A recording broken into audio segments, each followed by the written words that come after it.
मित्रों, उत्तर प्रदेश विधानमंडल का शीतकालीन सत्र आज से प्रारंभ हो रहा है। शीतकालीन सत्र में प्रतिभाग करने के लिए आ रहे सभी माननीय सदस्यों का मैं हृदय से स्वागत करता हूं। आज से 24 दिसंबर तक शीतकालीन सत्र में माननीय सदस्यों को सदन में अपने मुद्दों को उठाने, उत्तर प्रदेश की जनता के हित में और उत्तर प्रदेश के विकास से जुड़े हुए तमाम अन्य कार्यों को आगे बढ़ाने, विधायी कार्यों को आगे बढ़ाने और विभिन्न विभागों में जो नई मद हैं उनके लिए सप्लीमेंट्री डिमांड्स के लिए भी यह शीतकालीन सत्र अत्यंत महत्वपूर्ण होगा। इस अवसर पर राष्ट्रगीत वंदे मातरम के 150 वर्ष पूर्ण होने के उपलक्ष्य में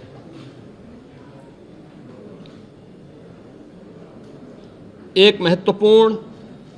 चर्चा और वंदे मातरम गीत के रचयिता के प्रति कृतज्ञता ज्ञापित करने का भी एक अवसर उत्तर प्रदेश विधानमंडल के सामने होगा, क्योंकि उत्तर प्रदेश की स्थापना का दिवस और राष्ट्रगीत के रूप में वंदे मातरम को भारत के संविधान के अनुसार मान्यता प्राप्त होने का नोटिफिकेशन एक ही तिथि इस महत्वपूर्ण इवेंट के लिए है और उत्तर प्रदेश की विधान मंडल में इस पे चर्चा इसलिए अत्यंत महत्वपूर्ण होगी। कल सर्वदलीय बैठक में हम लोगों ने सभी दलीय नेताओं से इस बारे में अनुरोध किया है कि सरकार प्रत्येक मुद्दे पर चर्चा कराने के लिए तैयार है। सरकार विकास से जुड़े हुए मुद्दों पर एक सकारात्मक रुख है और सभी दलों का हमें विधानसभा सत्र को संचालित करने के लिए उनके सहयोग की भी अपेक्षा है। देश का सबसे बड़ा विधानमंडल सुचारू रूप से संचालित हो और ये अब तक लगातार एक सही दिशा में आगे बढ़ा है, क्योंकि लोकतंत्र से जुड़े हुए पवित्र स्थल जब चर्चा पर चर्चा का विषय बनते हैं तो जन विश्वास पर जनप्रतिनिधि खरा उतरता है। हमारी इच्छा थी कि सत्र अधिक दिन चले, लेकिन माननीय जनप्रतिनिधिगण ज्यादातर वर्तमान में मतदाता सूची की जो विशेष पुनरीक्षण की कार्रवाई चल रही है इस कार्यक्रमों में लगे हैं और यह लोकतंत्र की शुचिता, पारदर्शिता और प्रभावी होने के लिए अत्यंत महत्वपूर्ण भी है। तो विभिन्न जनप्रतिनिधियों ने इस संबंध में अनुरोध भी किया था कि आवश्यक विधायी कार्य और सप्लीमेंट्री डिमांड्स के साथ ही कुछ महत्वपूर्ण अन्य कार्यों को लेने के बाद वंदे मातरम पर चर्चा परिचर्चा के उपरांत अगर इसे हमें आगे के कार्य के लिए SIR की इस कार्रवाई को जो भारत निर्वाचन आयोग के मार्गदर्शन में चल रही है इसके लिए समय मिल जाता, तो इसलिए इसे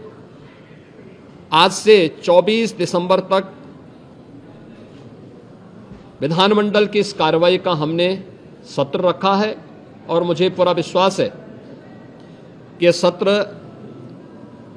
उत्तर प्रदेश विधानमंडल के साथ ही उत्तर प्रदेश के विकास के लिए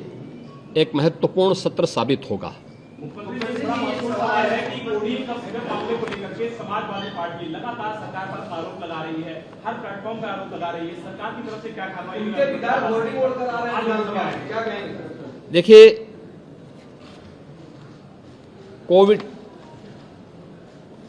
कोडिन फास्फेट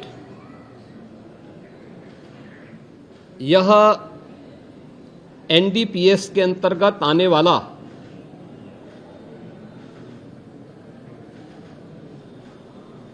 एक औषधि है जिसका निर्माण कोडिन युक्त कफ सिरप यानी गंभीर खांसी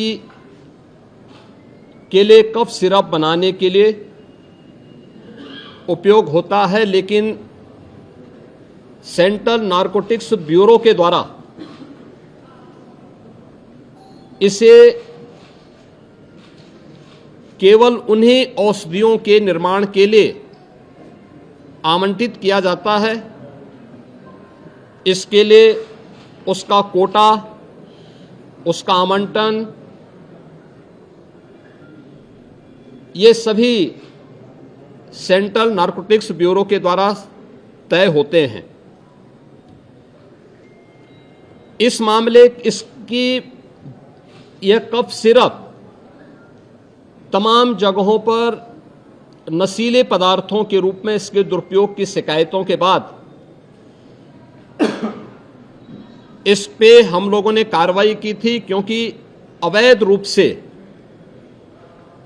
इसकी तस्करी की शिकायतें आई थीं और ये उत्तर प्रदेश पुलिस ने एनडीपीएस, जो उत्तर प्रदेश का एफएसडीए विभाग है, इसके नेतृत्व में हम लोगों ने उसको एनडीपीएस के दायरे में लिया, क्योंकि माननीय उच्चतम न्यायालय ने भी इसको इस रूप में माना है और इस पे कार्रवाई प्रारंभ की है। यह कार्रवाई उत्तर प्रदेश सरकार के द्वारा एफएसडीए, यूपी पुलिस और एसटीएफ इनके द्वारा प्रारंभ की गई है, जिसमें अब तक हम लोग काफी बड़े पैमाने पर इसके अवैध तस्करी के प्रकरण को पकड़े हैं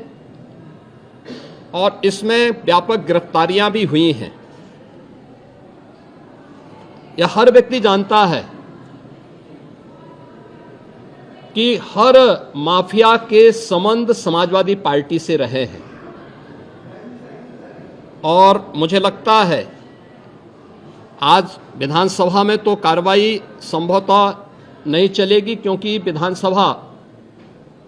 के हमारे एक सिटिंग माननीय सदस्य के आकस्मिक निधन के कारण वहां